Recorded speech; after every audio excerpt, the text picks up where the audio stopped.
रही है। अगली बार हम जब राष्ट्रीय अधिवेशन करेंगे तो वो इससे बड़े वाले मैदान में जहां 50,000 लोग बैठ सकते हैं, जो इसके बराबर में है, 15 मार्च को अगला कार्यक्रम हम लोग वहीं करेंगे। सम्मानित साथियों, आज मेरे कंधों पे, आजाद समाज पार्टी के कंधों पे, भीम आर्मी के कंधों पे, बहुजन समाज के लोगों के कंधों पे जिम्मेदारी है कि जो एकता बहुजन समाज में हमारे महापुरुष बना के गए, वो एकता टूटनी नहीं चाहिए किसी भी कीमत पर। ये हमारे लोगों की जिम्मेदारी है। हमारे पढ़े लिखे समाज की, हमारे कर्मचारियों की, हमारे अधिकारियों की, हमारे नेताओं की, हमारे विधानसभा सेक्टर बूथ से लेकर जिले, मंडल, प्रदेश और राष्ट्रीय पदाधिकारी की जिम्मेदारी है कि जो एकता हमारी बनी है वो टूट नहीं चाहिए। दुश्मन किसी भी सूरत में कामयाब नहीं होना चाहिए, इस बात का हमें ध्यान रखना। अब ये रैली करने की जरूरत क्यों पड़ी, ये आवाज उठाने की जरूरत क्यों पड़ी, इसके पीछे भी कई कारण हैं। और मैं अपने नेताओं से ये आग्रह करूंगा कि वो आज के बाद कमर कस ले और गांठ बांध ले कि जो प्रयास भाजपा आरएसएस के लोगों ने किया है हमारी एकता को कमजोर करने का, किसी भी कीमत पे वो एकता कमजोर नहीं होनी चाहिए। इस बारे में आप लोगों को ध्यान रखना।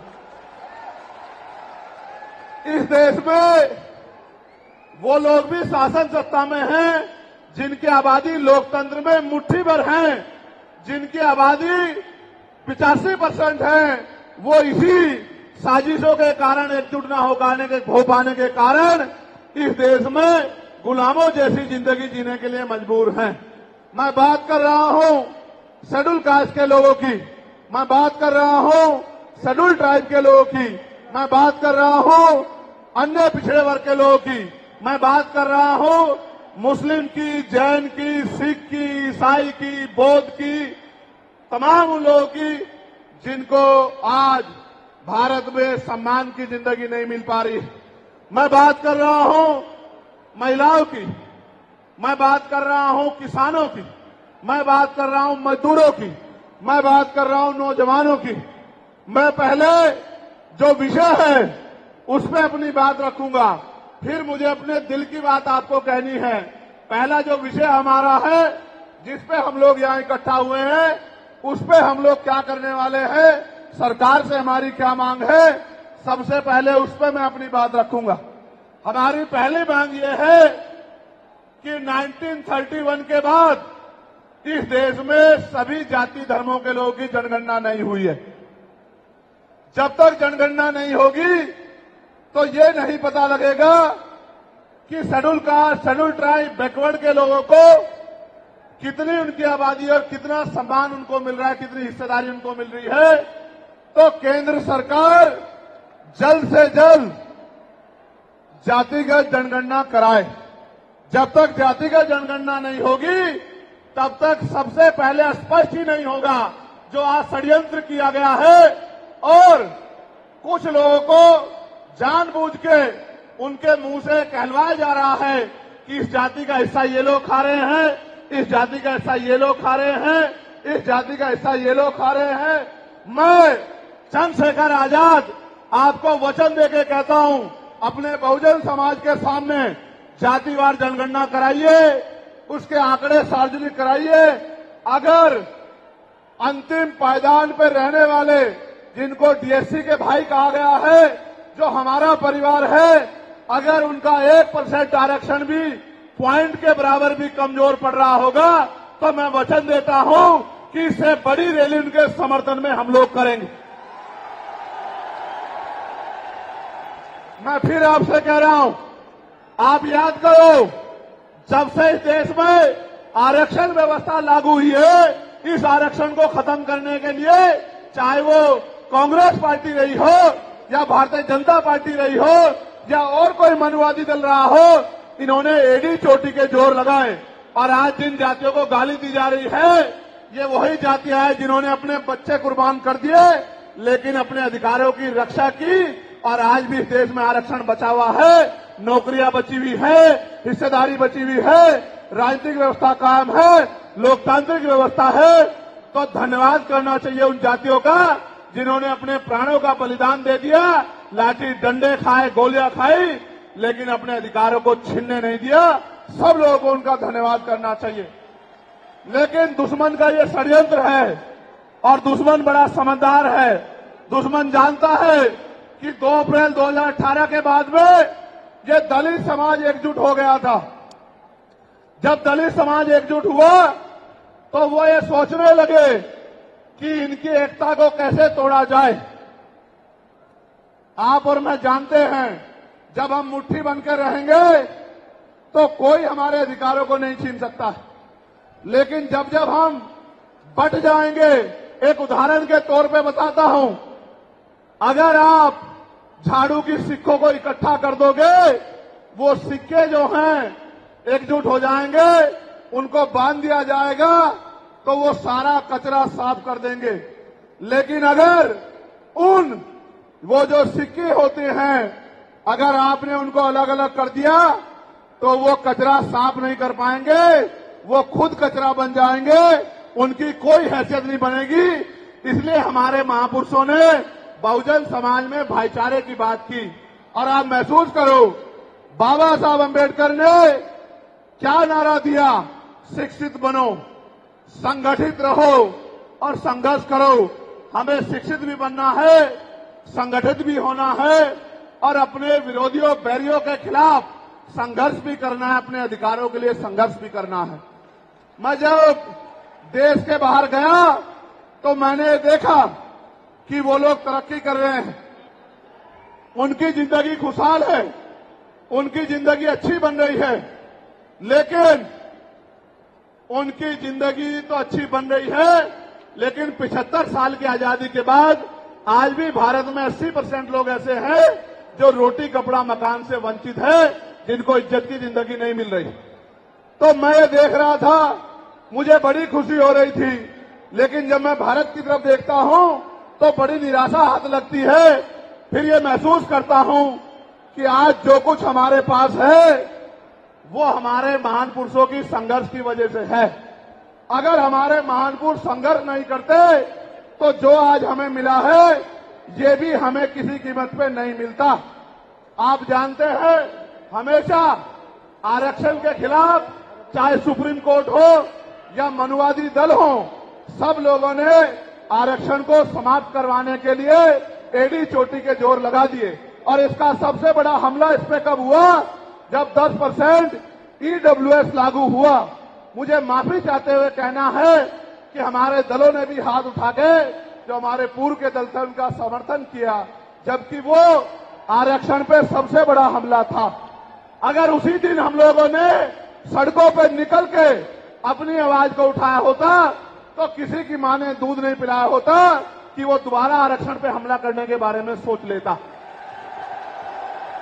ये भाजपा के लोग जो सत्ता में बैठे हैं, इन्होंने वोट तो आपसे, हमसे ली धर्म के नाम पे, भाईचारे के नाम पे, लेकिन सत्ता में आके ये लोग अपने लोगों का काम करने लगे, अपने महापुरुषों की विचारधारा को आगे बढ़ाने लगे और हम लोग रोटी रोटी के लिए मोहताज लोग, जुल्म जाति के शिकार लोग परेशानी की जिंदगी जीने लगे।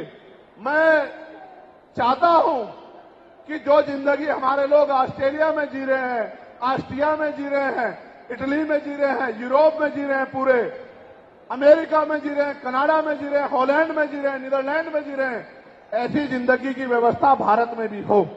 लेकिन ये तभी संभव है जब राजनीतिक शक्ति हमारे पास हो।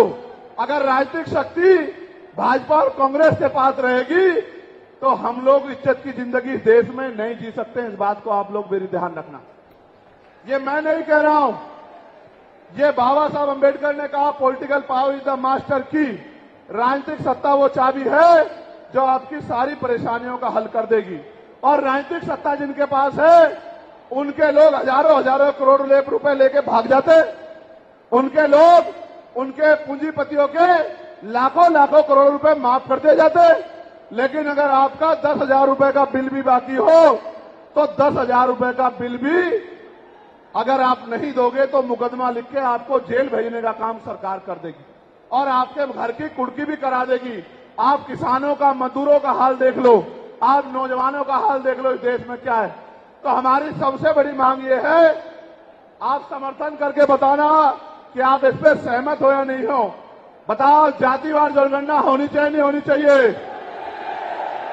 एक सुर में बताओ, होनी चाहिए नहीं होनी चाहिए? साथ साथ इस देश में जातिवार जनगणना के साथ साथ जितने भी सरकारी संस्थान हैं, चाहे वो जुडिशरी हो, जहां से हमारे खिलाफ लगातार फैसले आते हैं, चाहे वो आर्मी हो, चाहे वो और कोई सरकारी संस्था हो, सब लोग सब जगह पे आरक्षण व्यवस्था लागू होनी चाहिए। बताओ, होनी चाहिए नहीं होनी चाहिए? दोनों हाथ उठा के बताओ, होनी चाहिए नहीं होनी चाहिए? बहुत अच्छी बात। साथ साथ हमारी ये भी मांग है, जो मैंने पार्लियामेंट में भी उठाई, कि निजी क्षेत्रों में आप इस बात को समझो गौर करके, इस देश में 2% सरकारी नौकरियां, कितने परसेंट? जोर से बताओ। 98% प्राइवेट सेक्टर है। कुछ ऑर्गेनाइज है, कुछ अनऑर्गेनाइज है। आप ये देखो, 2% में तो बंटवारा है, लेकिन 98% पे पुरानी सत्ता वाले लोग और आज की सत्ता वाले लोग सांप की तरह कुंडली मार के बैठे हैं। ना वहां SC ST के लोगों का कोई प्रतिनिधित्व है, ना OBC के लोगों का है, ना ही मुस्लिम लोगों का है। तो हमारी मांग ये भी है कि अब समय आ गया है कि निजी क्षेत्रों में भी आरक्षण की व्यवस्था होनी चाहिए। होनी चाहिए नहीं होनी चाहिए? बताओ, दोनों हाथ उठा के बताओ, जोर से बताओ, होनी चाहिए नहीं होनी चाहिए? Very good, very good. साथ साथ हमारी ये मांग है कि प्रमोशन में रिजर्वेशन भी इस देश में लागू होना चाहिए। शेड्यूल कास्ट, शेड्यूल ट्राइब और बैकवर्ड के लोगों के लिए प्रमोशन में रिजर्वेशन भी सरकारी संस्थानों में लागू होना चाहिए। लागू होना चाहिए, लागू होना चाहिए? बताओ, जोर से बताओ। हमारी ये भी मांग है कि मंडल कमीशन की बाकी सिफारिशें भी लागू होनी चाहिए, क्योंकि जब तक मंडल कमीशन की बाकी सिफारिशें लागू नहीं होगी, तब तक पिछड़े वर्ग के लोगों को बराबर की हिस्सेदारी और सम्मान नहीं मिलेगी। हमारी ये भी मांग है, सरकार कह रही है कि क्रीमी लेयर लागू करना चाहिए, और जज साहब भी कह रहे हैं क्रीमी लेयर लागू करना चाहिए। मैंने पार्लियामेंट में पूछा कि भारत में कितने शेड्यूल कास्ट के लोग, शेड्यूल ट्राइब के लोग अरबपति बन गए, इसका डाटा आपको सार्वजनिक करना चाहिए, आर्थिक आंकड़े सार्वजनिक करने चाहिए। तब हमें पता लगेगा कि क्रीमी लेयर की स्थिति में हम आए या नहीं आए। आपको शायद जानकारी नहीं है, मैं आपको बताता हूं। आज भी बहुत सारे पदों को NFS करके, नोट फाउंड सुटेबल करके, हमारे योग्य लोगों को नौकरी से निकालने का काम ये सरकारें करती है, क्योंकि कलम की ताकत उनके हाथ में होती है। जिनकी राज सत्ता पे कब्जा होता है, हमारे लोगों का राज सत्ता पे कब्जा नहीं है, इसलिए सारी योजनाएं हमारे खिलाफ बनती हैं। हमारी ये भी मांग है, जिस पर मैं गौर कर रहा हूं, सरकार ने कहा, मैं आज इस पर भी बोलूंगा। आज अगर मैं इस पर नहीं बोलूंगा तो हमारे लोगों को पता ही लगेगा देश में क्या हो रहा है। सरकार ने कहा कि वर्गीकरण लागू होना चाहिए। मैंने आपको बताया कि बातें तो बहुत लोग करते हैं, लेकिन जब आरक्षण पे हमला होता है, जब और किसी तरीके से आरक्षण को खत्म किया जाता है, जब गांव-गांव जाके लोगों को समझाने का प्रयास किया जाता है, तब जिन जातियों को आज सरकार के इशारे पे गाली दी जा रही है, उनको ही उन्हीं की जिम्मेदारी मान के लोग घर में बैठ जाते हैं कि भाई यही आरक्षण की रक्षा करेंगे, यही अधिकारों की रक्षा करेंगे। लेकिन सच ये है, अगर सरकार की मंशा वर्गीकरण के जरिए वास्तविकता में निचले पायदान पर बैठे अंतिम व्यक्ति को ऊपर उठाने की होती, तो जिस तरह से 10% आर्थिक आधार पर आरक्षण की व्यवस्था की गई थी, 10% आरक्षण की व्यवस्था DSC के भाइयों के लिए, DSC परिवारों के लिए सरकार कर सकती थी। उनका कोई मतलब नहीं बैठता था कि इन्हीं में टुकड़ा डाल दे, क्योंकि सरकार जानती है इनमें बंटवारा हो जाएगा तो इनके खिलाफ आंदोलन आसान हो जाएगा। इनको पता भी नहीं चलेगा कब इनके अधिकार खत्म होंगे। मैं आपसे कहना चाहता हूं, सरकार बताए उनके पास वर्गीकरण की क्या पॉलिसी है, किस आधार पे वो वर्गीकरण करना चाहते हैं, कौन से आंकड़े उनके पास है, कौन से डाटा उनके पास है। मैं सरकार से जानना चाहता हूं, सरकार कमेटियां बना दे और वर्गीकरण किस फॉर्मूले पे करेगी ये भी बता दे। हम सरकार को भी सुनना चाहते हैं। अभी देश में पिछले दरवाजे से कुछ नहीं होगा, जो कुछ होगा आमने सामने होगा। अगर हमारे अधिकारों की बात आएगी तो लड़ाई आमने सामने लड़ी जाएगी। सरकार ये भी बताए क्या वह रोस्टर में बदलाव करेगी, क्या सरकार रोस्टर में बदलाव करेगी, सरकार बताएगी। हमारे लोग तो अभी सही तरह से चीजों को नहीं जानते हैं। मैं ये भी विश्वास दिलाता हूं, स्पेशली डीएससी के भाइयों को कह रहा हूं, मेरी बात को गौर से सुनना। स्पेशली डीएससी के भाइयों को कह रहा हूं, उन जातियों को जो लोग आंदोलन कर रहे हैं, आपको एहसास नहीं है, जब देने की बारी आएगी हम बताएंगे अपने भाइयों को किस तरह से आगे बढ़ाया जाता है, किस तरह से उनकी हिस्सेदारी दी जाती है। अभी तो हम पे देने कुछ है ही नहीं। मैं आपको विश्वास दिला कहता हूं, डीएससी के जो हमारे भाई हैं, वाल्मीकि समाज के भाई हों, धानुक समाज के भाई हों और बागड़ी समाज के भाई हों और किसी सैसी समाज के भाई हों, मैं चंद्रशेखर आजाद वचन देके कहता हूं बहुजन समाज के सामने, ये हमारी आपसी बातचीत है। आप दुश्मन के इशारों पे काम मत करो। हम लोग बैठ के अपनी लड़ाई को निपटा लेंगे। हम लोग अपने आप बैठ के चर्चा करके आपके साथ बैठ के, अगर कहीं हमें कुछ डर भी है, आप चीजों को नहीं समझ पा रहे हो या हम लोग समझा नहीं पा रहे, अगर आपको अधिकार मिलता है तो बताओ, हमारे किसी व्यक्ति को तकलीफ है क्या? बताओ, अगर हमारे डीएससी के भाइयों को अधिकार मिलता, बताओ, हाथ उठा के बताओ, तकलीफ है क्या हमें किसी को? ये इतना बड़ा जनसमूह गवाही दे रहा है, अगर डीएससी के भाइयों को कुछ मिलता है तो हमें तकलीफ नहीं है। लेकिन हम इस सरकार की मंशा को जानते हैं, हम इस सरकार को जानते हैं, इनके चरित्र को जानते हैं। ये देना कुछ नहीं चाहती, ये तो इसको अटका के रखना चाहती हैं। आप ये देख लेना, इन्हीं के कुछ लोग पहले सुप्रीम कोर्ट चले जाएंगे। जैसे उदाहरण के तौर पे गौर करो, 69,000 शिक्षक भर्ती में सरकार ने 20,000 पदों पे घोटाला किया। हम लोगों ने आंदोलन किया तो सरकार ने 6,800 नियुक्ति की लिस्ट जारी की। फिर अपने लोगों को हाईकोर्ट भेज के उस पर रोक लगवा दी।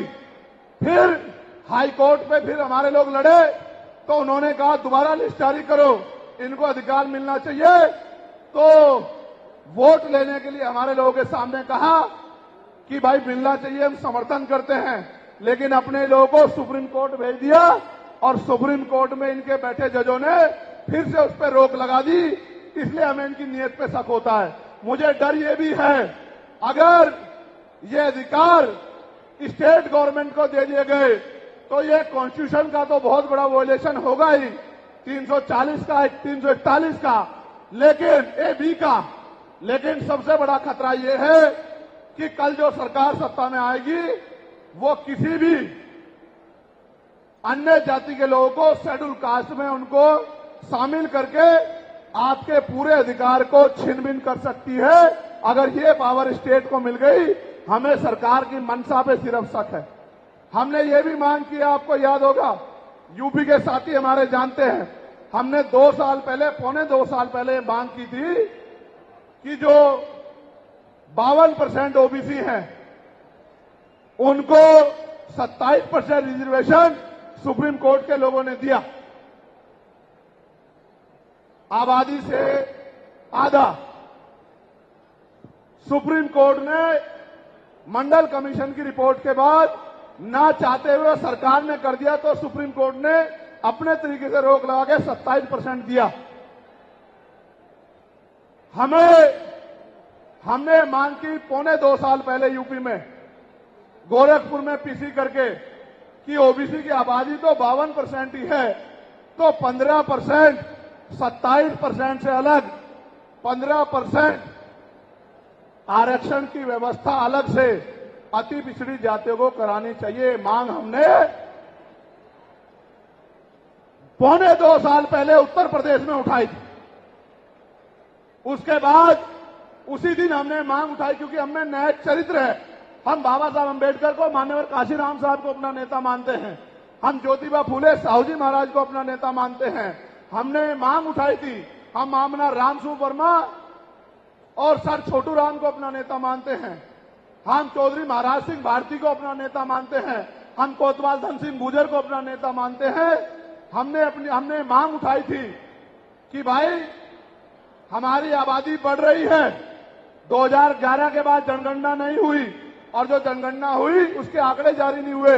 इसलिए हम लोग मांग करते हैं कि जिन जातियों को अवसर नहीं मिले, पहले तो उनको तैयार किया जाए और फिर उनको 5% अतिरिक्त आरक्षण शेड्यूल कास्ट में 15% अतिरिक्त देकर उनको मुख्य धारा में लाया जाए।